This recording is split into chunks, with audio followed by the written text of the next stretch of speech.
अस्सलाम वालेकुम। यतीम बच्चा नडाल होकर माँ की कब्र पर बैठकर रो रहा था कि माँ तू मुझे छोड़कर चली गई है। सौतेली माँ तो मुझे खाना भी नहीं देती, मुझ पर कितने जुल्म सितम करती है। फिर वो सौतेली माँ पर अल्लाह तबारक ताला ने ऐसा दर्दनाक अजाब नाजिल किया कि वो तड़प तड़प कर इस दुनिया से चली गई। ये सारा जुल्म जो उसकी माँ सौतेली माँ उस पर करती रही, ये सारा जुल्म इस बच्चे की ज़बानी आप सुने। मेरा नाम आमिर है और मेरी उम्र 10 साल थी। मैं उस रोज़ मामूल के मुताबिक स्कूल गया हुआ था। आज स्कूल के लिए जब मैं तैयार हो रहा था, मेरी अम्मी की तबीयत काफ़ी ज़्यादा ख़राब थी। जब मैं स्कूल आने लगा तो उन्होंने मुझे प्यार से गले लगाया, प्यार किया और मेरे दोनों गालों को किस किया, चूमा और फिर मुझे कहने लगी कि बेटा मैं तुझे एक बड़ा अफ़सर देखना चाहती हूँ। तुम दिल लगा कर स्कूल में अच्छी तरह तालीम हासिल करो। मैं जानती हूँ कि मेरा मेरा बच्चा बहुत प्यारा बच्चा है, ये मेरा ख्वाब ज़रूर पूरा करेगा। हमेशा की तरह मैं आज भी अपनी माँ से छुट्टी करने की ज़िद कर रहा था, लेकिन मेरी माँ हमेशा की तरह ज़िद कर रही थी, नहीं तुमने स्कूल जाना है और स्कूल जाओ। स्कूल जाओगे तो बड़ा अफ़सर बनोगे, पढ़ोगे। फिर मैं स्कूल आ गया। सारा दिन स्कूल में परेशान रहने के बाद जब छुट्टी हुई तो मैं इस रास्ते में आ रहा था और सोच रहा था कि आज मैं अम्मी से जाकर कहूँगा कि मेरे लिए खीर बनाए। मैं अम्मी से कहूँगा कि जब तक आप मुझे खीर नहीं बना के देंगी तो मैं खाना नहीं खाऊंगा।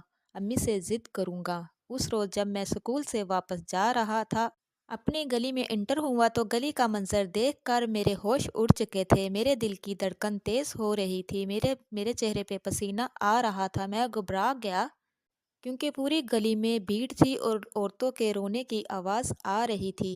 सा लग रहा था कि जैसे कोई फौत हो चुका हो हमारे घर में, न जाने क्या कौन फौत हो चुका है।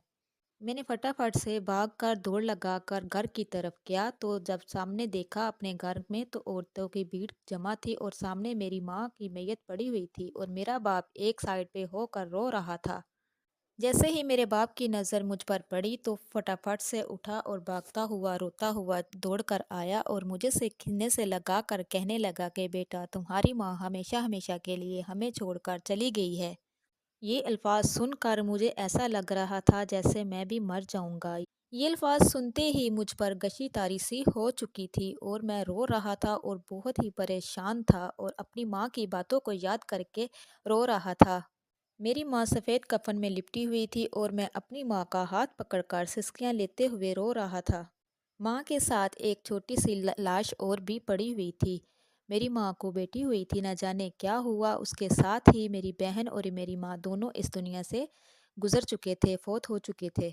ये देखकर मेरे दिल की धड़कनें बंद हो रही थी। कुछ देर बाद ही नमाज जनाजा का ऐलान हो चुका था और नमाज जनाजा का वक्त हो चुका था। मैं अपनी बहन और माँ के कफन में लिपटी हुई लाशों के साथ कब्रिस्तान में चलता रहा। बेशक मैं बच्चा था, लेकिन है तो मेरी माँ और बहन थी। अम्मी के गुजर जाने के बाद अब मेरा दिल ना खाने को करता, ना पीने को करता, ना ही मुझे नींद की होश रहती। जब अम्मी की याद आती तो मैं कब्रिस्तान चला जाता और अपनी अम्मी की कब्र से लिपट कर घंटों घंटों रोता रहता और अपनी माँ को याद करता रहता।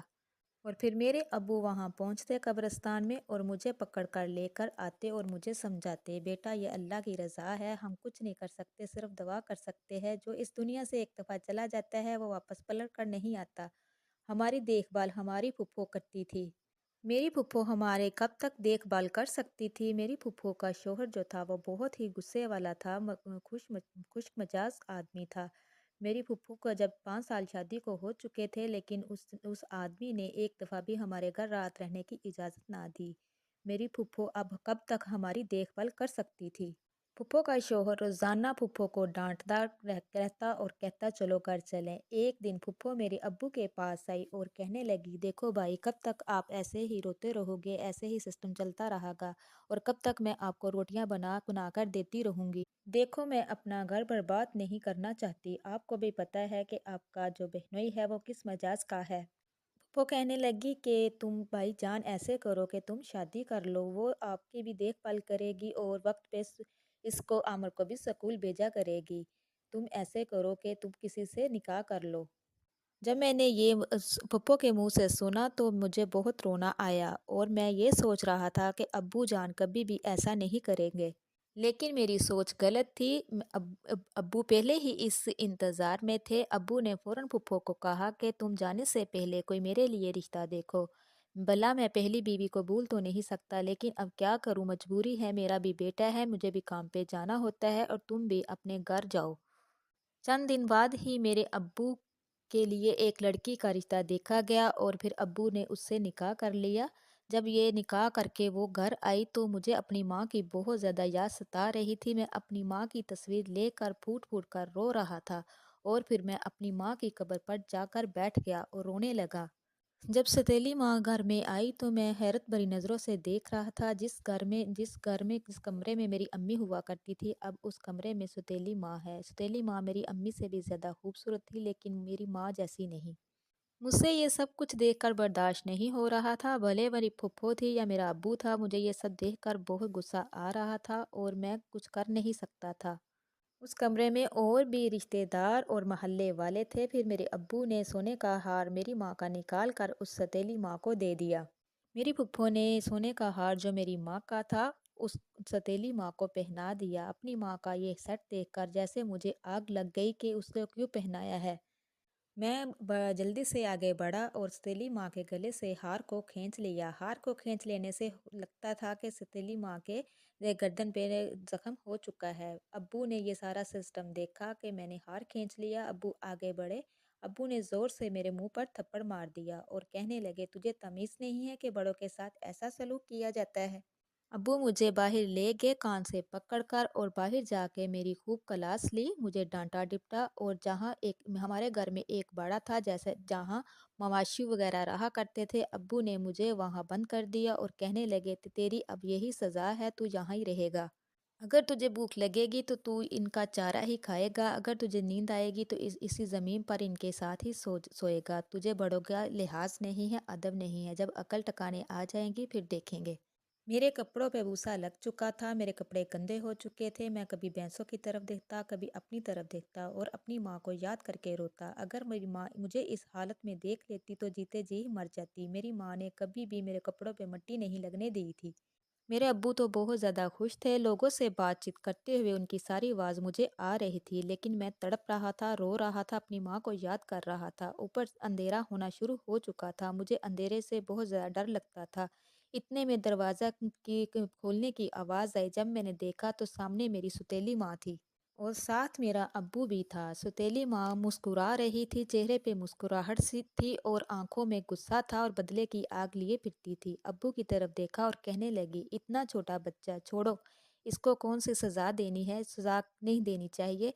बच्चा है, खुद ही ठीक हो जाएगा। इसके लिए एक्सेप्ट करना मुश्किल है क्योंकि इसकी माँ नहीं। मैं इसको इतना ज़्यादा प्यार दूंगी कि ये अपनी सखी माँ को भूल जाएगा। सौतेली माँ ने इतना कहकर मेरे बाजू के इतनी ज़ोर से दबोचा कि मेरी सिसकी निकल गई और मुझे सीने से लगा लिया और अपने नाखूनों को मेरे जिस्म में चबो दिया। मेरी सौतेली माँ ऐसे लग रहा था जैसे मेरे जिस्म का गोश्त अपने नाखूनों से निकाल रही है। अब्बू पीछे खड़े मुझे गुस्से से देख रहे थे और कहने लगे, देखो तुम्हारी सौतेली माँ कितनी अच्छी है, तुमसे कितना प्यार करती है, इसलिए तो लाया हूँ कि तेरा भी ख्याल रखेगी, मेरा भी ख्याल रखेगी। अब्बू कहने लगे, चलो अपनी माँ से माफ़ी मांगो जो आपने इनके साथ बदतमीज़ी की है। सौतेली माँ मुनाफ़कत की शक्ल में मुस्कुराते हुए कहने लगी कि नहीं नहीं, छोड़ो, बच्चा है, मैंने इसको माफ़ कर दिया है। सौतेली माँ ने जो मुझे जिस्म में से नाखून दिबोचे थे वो निकाल तो लिए थे, लेकिन अभी मुझे वहाँ बहुत दर्द हो रहा था, जलन हो रही थी। मैं हमारे खौफ के अपने अब्बू को बता ही ना पाया कि अम्मी सौतेली माँ ने मेरे नाखून मारे हैं। अगर मैं बता देता तो हो सकता वो यकीन ही ना करते, गुस्सा थे और फिर मुझे इस बाड़े में ही बंद रहने देते। फिर अंदर चले गए। अब्बू और नई दुल्हन जो मेरी सौतेली माँ थी वो हंस हंस के बातें कर रहे थे और खाना खाने लगे। और दूसरी तरफ देखा तो फूफो अपने चारों बच्चों को लेकर उनको निवाले बनाकर खिला रही थी। मेरी जब खाने पर नज़र पड़ी तो मेरा रोना निकल गया। अगर मेरी माँ इधर होती तो मुझे वो भी निवाला बनाकर खिलाती। मुझे तो अभी सही तरीके से खाना खाना भी नहीं आता था। फूफो अपने बच्चों को खाना खिलाकर सलाने के लिए ले जा चुकी थी और मुझे कहकर चली गई थी कि खाना खाने के बाद बर्तन किचन में रख देना, यही ना छोड़ देना। मुझसे तो खाया भी नहीं जा रहा था। अपनी माँ की याद सता रही थी, माँ की बहुत याद आ रही थी। इसी तरह सिस्टम चलता रहा। फुप्पो अपने घर जा चुकी थी, अब्बू ने भी अब काम पे जाना शुरू हो चुके थे। मुझे काफ़ी महीने गुजर चुके थे, मैं छुट्टियां कर रहा था। उस छुट्टियों के बाद जब मैं और अब मेरी सौतेली माँ घर में रहा करते थे। फिर मैं छुट्टियों के बाद जब स्कूल जाता तो मेरा अब पढ़ने को बिल्कुल भी दिल नहीं करता था। टीचर भी मेरे मुझे बहुत मारते पीटते। जब अब्बू घर को शाम को घर वापस आते तो मैं अब्बू को बताता कि अब्बू फिर मुझे कहते डाँटना शुरू कर देते, सारा दिन मैं थका-हारा काम से आता हूँ और आपका इधर बातों का पिटारा खुल जाता है। जाओ जाके पढ़ाई में ध्यान दो और जाओ जाके सो जाओ, दोबारा इस कमरे में ना आना। ये कहकर अब्बू भी मुझे टाल देते थे। मेरा तो बिल्कुल भी पढ़ने को दिल नहीं करता था और मैं परेशान रहता था और रोया करता था। मेरे एग्ज़ाम हुए और पेपरों में नंबर बहुत कम हुए। मेरी सौतेली माँ ने मेरे बाप को भड़काना शुरू कर दिया। तुम इतने प्राइवेट के खर्चे उठा रहे हो, इसने जब पढ़ना ही अच्छे से नहीं है तो इसे गवर्नमेंट के स्कूल में दाखिल करवाओ। गवर्नमेंट के स्कूल में जो आप जानते हैं कि जैसे सारा दिन पौधे लगवा लिए और काम करवा लिया।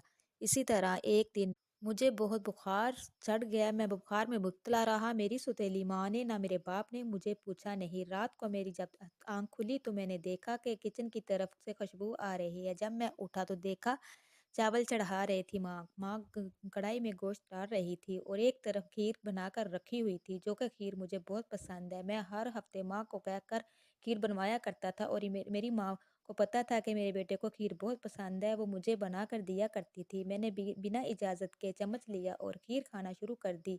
कुछ कपड़ों पे डाली और कुछ खा रहा था।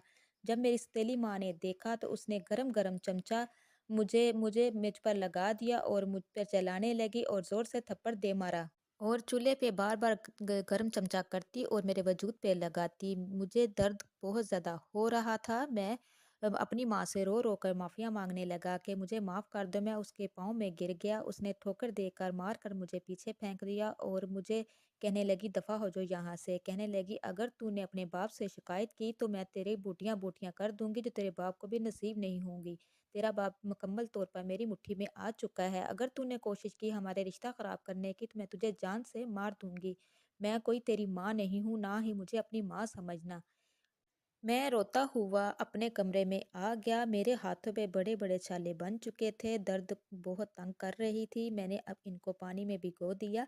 कुछ वक़्त के लिए आराम तो मिला लेकिन मुझे बहुत दर्द हो रहा था। इतनी ही देर में मेरी सौतेली माँ के मिक्के वाले आ गए।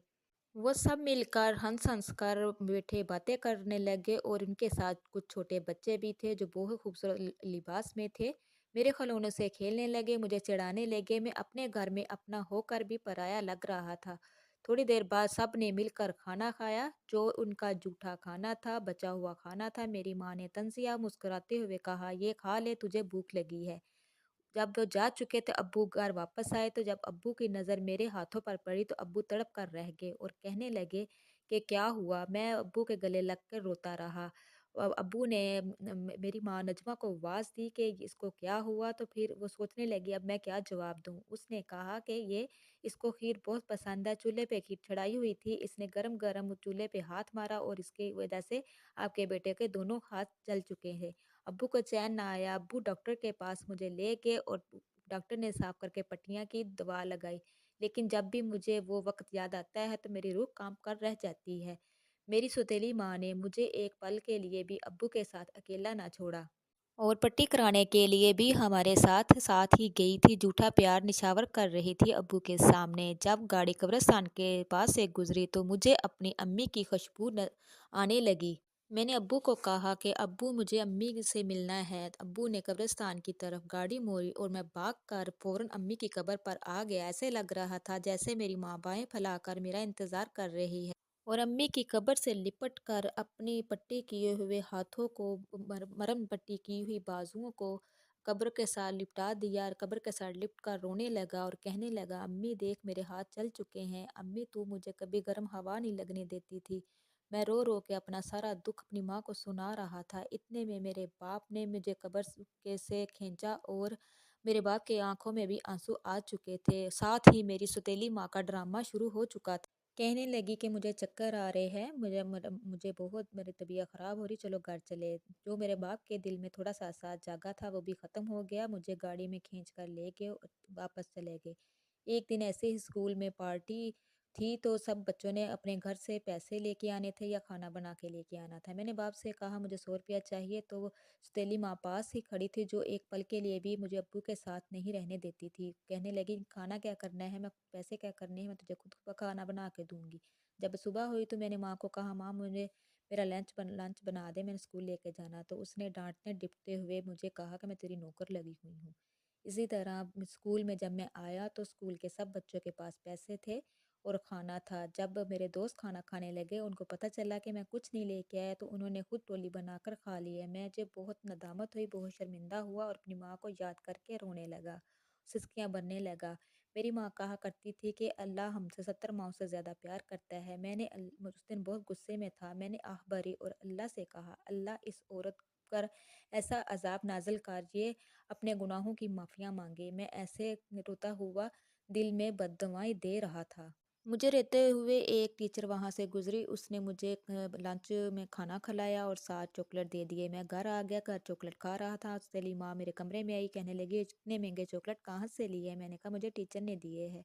वो मुझे उसने सारा घर सर पे उठा लिया, मुझे मारने पीटना शुरू कर दिया। कहने लगी, तू चोर है, तेरी माँ भी चोर थी। जब उसने मेरी माँ का कहा तो मैंने धक्का दिया, मेरी माँ पीछे गिर गई, लेकिन मुझे डंडा पकड़ कर मुझे मारने लगी। इतने में मेरी खुशकिस्मती थी, मेरा बाप आ गया। उसने देखा कि तू इस तरह क्यों मार रही है, और कहने लगी इसकी गलती से इसको मार रही है। मेरे बाप ने जोर से मेरी माँ के सली माँ के मुंह पर थप्पड़ मार दिया और कहने लगा कि मैं तुझे नजमा आज ही तलाक दूंगा। लेकिन वो मेरे बाप के कदमों में गिर गई और कहने लगी, ऐसा दोबारा नहीं होगा, मैं तेरे बच्चे की माँ बनने वाली हूँ। इसी तरह सिस्टम चलता रहा। मेरा बाप मुझे कहने लगा, मैं तुझे हॉस्टल में दाखिल करवा देता हूँ। अब्बू ने मुझे हॉस्टल में दाखिल करवा दिया। मैं 5 वक़्त का नमाज़ी बन चुका था और अब मैं अच्छे नंबरों के साथ पास भी हो रहा था। अब्बू हर वीकेंड मुझे मिलने आया करते थे, लेकिन अब 2 माह गुज़र चुके थे, अब्बू नहीं आए। अचानक फ़ोन आया कि अब्बू की डेथ हो चुकी है। मैं जब वापस गया, मैंने अब्बू को कफ़न में लिपटा, मुझे यकीन नहीं आ रहा था। लेकिन माँ, सौतेली माँ के वही रवैये, वो कहती है तुझे एक पाई भी कौड़ी भी नहीं मिलेगी, ज़मीन जायदाद से तेरे बाप ने तेरे से ताल्लुक़ ख़त्म कर दिया था। मैं चुपचाप वापस आ गया। अब मेरी उम्र 15 साल हो चुकी थी। अगर मैं सारा कुछ करना चाहता तो कर सकता था, लेकिन मैंने चुप खामोशी इख्तियार कर ली थी। अब्बू का भी सदमा मुझे था। 4-5 साल बाद मुझे फ़ोन आया और मुझे पता चला कि तेरी सौतेली माँ तुझे बुला रही है। मेरे दिमाग में वसवसे चल रहे थे, आखिर मुझे क्यों बुला रही है? मैं खैर वापस आया। जब मैंने सौतेली माँ को देखा, घर में आकर देखा, घर एक कबाड़ खाने की मानंद बना हुआ था। मेरी माँ जो सौतेली माँ थी, वो बिस्तर पे लगी हुई थी, उसकी मुँह की हड्डियाँ तक नज़र आ रही थी। वो कहती कि मुझे माफ़ कर दो, मैंने तुझे और तेरे बाप को घर से निकाला, तुझ पे ज़ुल्म किया, मुझे माफ़ कर दो। मैं बहुत तकलीफ़ में हूँ। मेरी माँ के सर के बाल भी उतर चुके थे। मेरी माँ की पिंडलियाँ ऐसी थी, जब पिंडली से कपड़ा हटाया तो ऐसे लग रहा था जैसे कोई किसी ने काटा हो। मेरी माँ बहुत चला रही थी और माफ़िया मांग रही थी और कह रही थी, अल्लाह मेरी तौबा, मुझे माफ़ कर दे, ए बेटे तू भी मुझे माफ़ कर दे। मेरी खुश मैं फिर कोई बात मैंने दिल में ना रखी, इसको हॉस्पिटल ले गया। हॉस्पिटल ले जाने के बाद डॉक्टर ने कहा कि हमें कोई समझ नहीं आ रही, ना इसको कैंसर है, ना एड्स है, कुछ भी नहीं है, इस पे अल्लाह का अज़ाब है। वो अल्लाह का अज़ाब मैंने ही बद्दुआ दी थी जो इसने सलूक किया था। मेरी माँ रात को उठती और चिल्लाती, हवा में बिस्तर से कितने फुट ऊपर को हो जाती और चिल्लाती और रोती, कहती अल्लाह मुझे मौत दे दे, अल्लाह मुझे मौत दे दे। ये इज़ाबे इलाही था। ये मंज़र देखकर मेरा दिल धड़कने लगा, मैं रोने लगा। मुझे मेरी माँ कहने लगी कि तू मुझे माफ़ कर दे, मुझे तेरे गुनाहों की सज़ा मिली, मैंने तेरे साथ तेरे बाप के साथ ज़्यादती की है। मैंने रोते हुए कहा कि जो तूने मेरे साथ किया उसकी मैं तो माफ़ी मांग दे सकता हूँ, लेकिन जो तूने मेरे बाप के साथ काले अमलियात के साथ उसकी जान ली है, उसका हिसाब मैं रोज़े हश्र लूँगा। इतना कहकर मैं वहाँ से वापस आ गया। ठीक आधे घंटे बाद वो मर चुकी थी। उसको लवारसों की तरह दफनाया गया, लवारस के अस्पताल दफना दिया गया। मेरा बाप रोज़ाना मेरे ख्वाब में आता और मुझे कहता, बेटा मुझे माफ़ कर दे, मुझे माफ़ कर दे, ताकि मुझे मेरे लिए अल्लाह आसानियाँ पैदा फरमाए। मेरी माँ की कब्र पर बिच्छू और सांपों ने इंसार किया हुआ था। वो तड़पती ही रोती रही। जब भी मुझे ख्वाब में मिलती तो कहती कि मुझे माफ़ कर दे। फिर मेरी आँख खुल जाती और मैं अल्लाह से तौबा इस्तग़फ़ार करता हूँ। तो मेरे प्यारे बहन भाइयों, ख़ासकर यतीमों की बद्दुआ मत लेना, यतीम की बद्दुआ अर्श को हिला देती है। अगर आप मेरी मज़ीद इस तरह की अच्छी-अच्छी वीडियो जानना चाहते हैं, देखना चाहते हैं, तो जो मेरे चैनल पे नए हैं, मेरे चैनल को सब्सक्राइब कीजिए, लाइक कीजिए, शेयर कीजिए, जल्दी से बेल आइकन को भी ऑन कर दीजिए وہ اس لیے کہ میری ہر نئی آنے والی ویڈیو آپ تک میسر ہو سکے۔ اب تک کے لیے اتنا ہی، اللہ حافظ۔